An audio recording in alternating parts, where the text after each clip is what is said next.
magandang araw sa ating lahat mga kaibigan, mga kalingap. Narito na naman tayo sa ating YouTube channel at gagawa tayo ng panibagong reaction video. At dito sa ating reaction video mga kaibigan, mga kalingap, ang ating pag-uusapan mga kaibigan ay about nga do sa mga comment.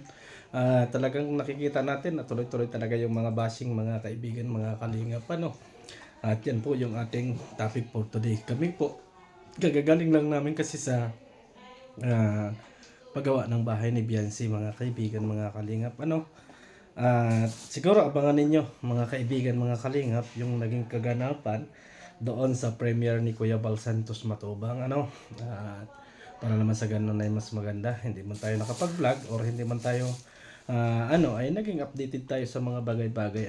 At kanina nga mga kaibigan, habang naka-live si Sergio Leponel ay nanonood tayo at nakapagtanong din tayo about sa mga opinion or ano ba yung totoo mga kaibigan. Pero bago yan ay shout out muna kay Kuya Bal Santos Matubang, Kalinga Prab and Ate Edna at sa lahat ng ating mga viewers. Mega love shout out po sa inyong lahat. Kay Gisa Bicolana, Ate Be Considerate and Ma'am Miss Tikayons, mega love shout out sa inyo. At saka sa lalabs ko mga kaibigan, sana suportahan po ninyo ang kanyang YouTube channel at para naman sa ganun ay makatulong tayo mga kaibigan. So, ito na nga mga kaibigan, kung kahapon nga gumawa tayo ng reaction video about doon sa mga comment or doon sa mga pinag-uusapan ng lahat ng mga reactor mga kaibigan about doon sa comment ng Mama ni Biancy. Ang sinasabi nga nung iba ay hindi legit at sinasabi nga na fake. So, na-confirm po natin mga kaibigan, mga kalingap na totoo naman yung comment na yon. Natunong natin kung ano ba ang katotohanan, kung siya ba talaga yung nagko-comment. Ang sabi naman niya talaga noon ay oo, talagang totoo naman na siya yon. Pero ang sabi niya, wala naman siyang pinatutungkulan or wala naman siyang nais mabas si Ido man or si Biancy mga kaibigan, ay ayaw niyang mababas mga kaibigan. Ayaw niyang mababas kasi nga nung una pa nga sa comment niya, sabi nga niya diyan ay ayaw na ayaw ni Biancy na magkakaroon ng bashing sa bawat isa. So sa ngayong panahon mga kaibigan ay talagang grabe. Ang daming basher mga kaibigan, basher kay Ido, basher kay Biancy. Pero ano nga ba talaga ang katotohanan mga kaibigan, mga kalingap At ang pagkakasabi nga sa atin ay prank. Pero si Kalinga Pedro nagsabi rin naman na hindi prank at totoo naman talaga yon. Pero para sa akin ay totoo talaga mga kaibigan na nagbabalak na talagang ang EDC. Pero ito mga kaibigan makakatulong ito sa atin kung magiging panatag tayo mga kaibigan. Ibig sabihin, kung talagang mahalin nyo ang EDC ay huwag ninyong iba si Ido, huwag ninyong iba si Biancy kasi meron pinaghuhugutan ang bawat isa. So, doon naman sa premiere ni Kalinga Pedro kanina, mga kaibigan, kay Chanle, ay nakita naman natin at ngayon ay nararamdaman natin mga kaibigan na malungkot si Papa Ed sa mga nangyayari. Ramdam ko yun mga kaibigan.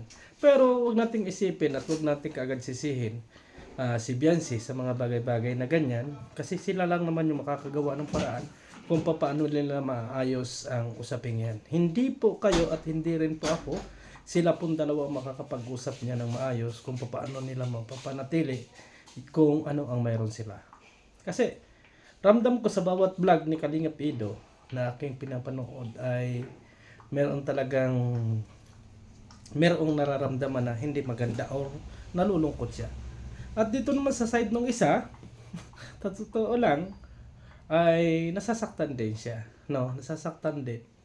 Kasi merong talaga mga kaibigan na sabi nga lang ay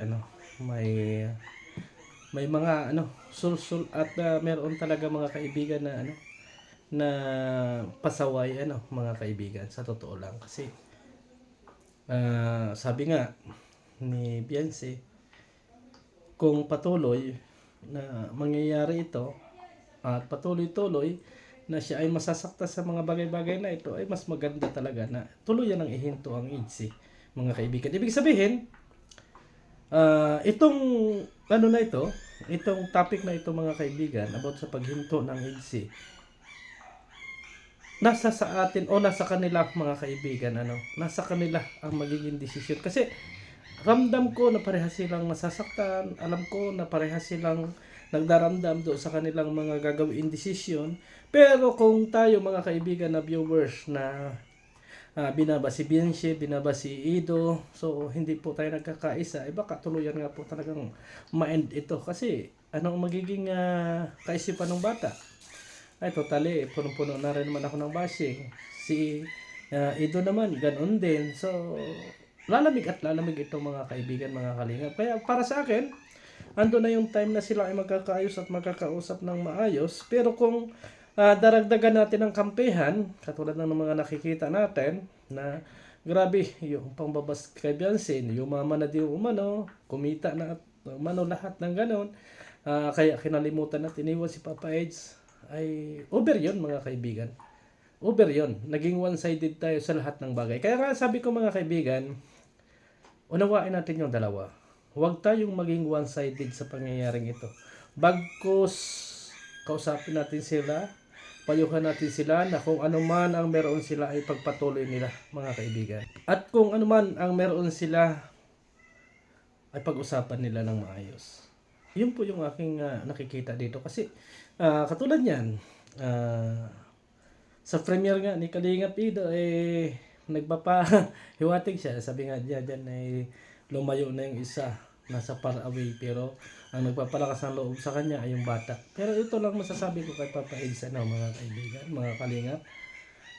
Total, nararamdaman ko naman na parehas kayong nasasaktan. Kung ano man yung meron kayo, kung ano man yung inyong mag-usap kayo ng mas mainam. Kasi kayo man yung makakaayos niyan. Kayo at nakakapag-ayos niyan. Walang iba. Kahit na sino pa yung nasa paligid ninyo, kayo yung makakapag-ayos kung ano man ang meron kayo. Yan ang katotohanan dyan. Pero kung halimbawa dinig tayo sa mga bashing, sa kung ano-ano, katulad niyan, na-trigger na naman yung ibang mga bashing kasi nga po, mga kaibigan, mga kalingap, ang akala ng iba, si Nanay Hazel or Mama ni Bianci, mga kaibigan, basher na ni Kalingap Ido. Hindi po mga kaibigan. Wala pong sinabi doon ang Mama ni Bianci na siya ay magiging basher ni Kalingap Ido. Bagkus nagpapasalamat po si Kalingap, yung Mama ni Bianci, dahil nga po ganon, wala po siyang intensyon na maba si Kalingap Ido o iba si Kalingap Ido. Ang mahalaga sa kanya mga kaibigan at mahalaga doon sa Mama ni Bianci ay yung maayos sila, kung ano man yung no more bashing. Ang daming ang demanding sa akin mga kaibigan, marami ang nagde-demand sa akin. Nagsasabi na bakit yung basher ni Kalingap Ido ay mga friend ni Bianci. So hindi po naman natin mapiplex yan mga kaibigan, mga kalingap, na yung bashing ni Ido ay friend ko o friend din nyo. Kasi hindi naman po natin lagi sila nakakausap. Kaya para sa akin, malabo yung mga ibinibinta ninyo kay Bianci na si Bianci ang nagiging dahilan ng pagkabas ni Kalingap Ido. Huwag tayong maging one-sided mga kaibigan. Kasi kapag ito'y pinalalim natin ang pinalalim, ito ay talagang grabe ang pambabas natin or grabe pa rin yung pambabas ninyo kay Bianci. Kayo rin yung mawawalan. Hindi yung dalawa kung hindi tayo rin na mga manonood. Kaya sana, maghinay-hinay kayo sa mga nangyayari sa paligid. Maghinay-hinay kayo doon sa mga bagay-bagay na ganito. At siguro, sabi lang ni Sir July Paunel, ay darating din yung time na malalaman natin ang katotohanan na mga kaibigan.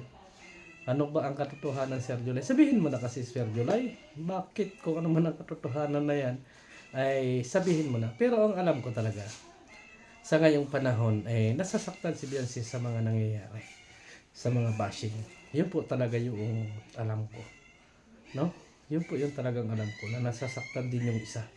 So, ang akala natin, nasasaktan si Kalingap Ido. So, parehas silang nasasaktan mga kaibigan.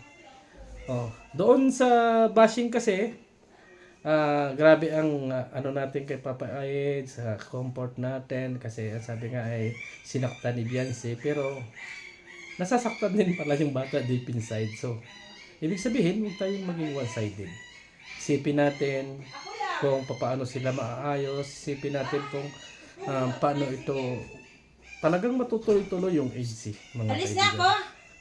Kasi kung hahayaan natin na ganyan, basing dito, basing doon, lalo sa mga ibang reactor mga kaibigan na aking napapanood, ay talagang grabe yung basing ni Kalinga Edo at ganoon din ang basing kay Biancy, as in ano lang, talagang balik-taktakan yung mga basing. Pero para sa akin, ang maipayo ko sa dalawa at maipayo ko din kay Papa Eds, kung ano ba talaga yung meron kayo, kung ano ba talaga yung plano ninyo, at kung ano ba talaga yung ano, mag-usap kayo. Kasi kapag nadala tayo sa mga bagay-bagay na mga pagsubok na ganyan, yung mga tampuhan o kung ano pa man, ay lalalim yan kasi yung mga basher nag-overthink, nag-overthink.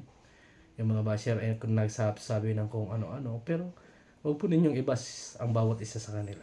Kung bagkus ay unawain natin at tingnan natin kung ano yung mangyayari. Sabi nga ni Bupil, magpalamig muna, magpalamig muna yung serye. Palamig daw muna kasi nagkakaroon ng bashing yung kabila, nagkakaroon ng bashing si Ido, so hindi na maganda, nagiging toxic. Mga kaibigan, kaya habang maaga, mga kaibigan, mga kalingap, unawain natin ang bawat isa sa kanila. No more bashing muna. So hayaan muna natin makapag-isip yung magkabilang panig at kung ano man yung kanilang magiging resulta at kung ano man yung kahihinatnan ng kanilang mga pinag-uusapan o kung ano pa man yung mas maganda. Pero sa ngayon po mga kaibigan talaga, yung Mama ni Biancy nagko-comment lang ganyan, pero hindi po laban kay Kalinga Edo. Yan po ay laban doon sa mga nangbaba sa EDC. Ibig sabihin, ngayon nakikipaglaban ang Mama ni Biancy para sa EDC.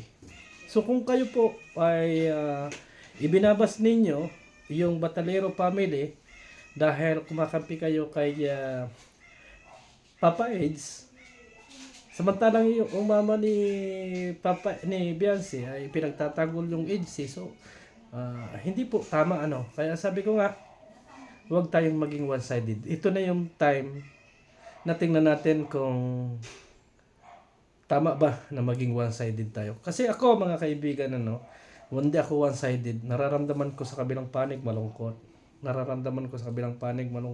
Parang nagkakalungkutan sila mga kaibigan, parang may something is wrong, di ba?